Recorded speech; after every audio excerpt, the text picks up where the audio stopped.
1 2 3 4 5 6 7 মাথায় গজিয়েছে ৭ শিং। শুনতে অবিশ্বাস্য হলেও বাস্তবে এমন এক অদ্ভুত গরুর দেখা মিলেছে ঝিনাইদহের কোটচাঁদপুর উপজেলার কুশনা ইউনিয়নের বহরমপুর গ্রামে। বিরল এ গরু দেখতে প্রতিদিন ভিড় জমাচ্ছেন শত শত মানুষ। কেউ আসছেন পাশের গ্রাম, কেউ বা আশপাশের জেলা থেকেও ছুটে আসছেন। গরুর শিংগুনে অবাক হচ্ছেন অনেকেই, কেউ কেউ আবার এটিকে অলৌকিক ঘটনা বলেও ব্যাখ্যা দিচ্ছেন। আমি জীবনে অনেক গরু দেখেছি, কিন্তু এই যে 7-8 শিং এই গরু কোনোদিন দেখিনি। এই গরু স্বাভাবিক গরুর মতোই ওই রকমই খাওয়া দাওয়া করে। কাছে গেলে অন্য গরুর মতোই মারতে যায়, আর অন্য গরুর মতোই বিচলি ঘাস খায়। প্রাপ্তবয়স্ক একটা গরু 7টা শিং আছে।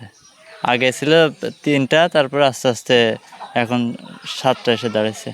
দুটো বড় আর সাইডে ছোট একটা বেশি, ছোট একটা বেশি, আর দুটো বড়।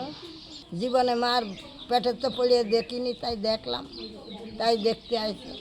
গরুটির মালিক মোশাররফ হোসেন দীর্ঘদিন ধরে গরুটি পালন করছেন, তবে এমন অভিজ্ঞতা এবারই প্রথম। গরুটির জন্ম আজ থেকে প্রায় 3 বছর আগে। জন্মের সময় সবই স্বাভাবিক ছিল, কিন্তু বয়স বাড়ার সঙ্গে সঙ্গে ধীরে ধীরে দেখা দেয় এই অস্বাভাবিকতা।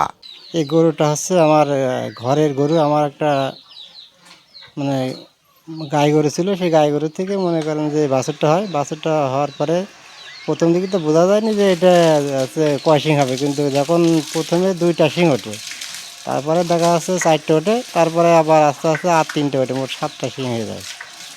এখন কারণ হচ্ছে এই গরুটা এখন বিক্রয় করে দেবো, কারণ এখন বড় হয়ে গেছে মেলা, প্রায় 5-5.5 মণ 5 মণ গোশ হবে, তখন বিক্রয় করে দেবো গরুটা।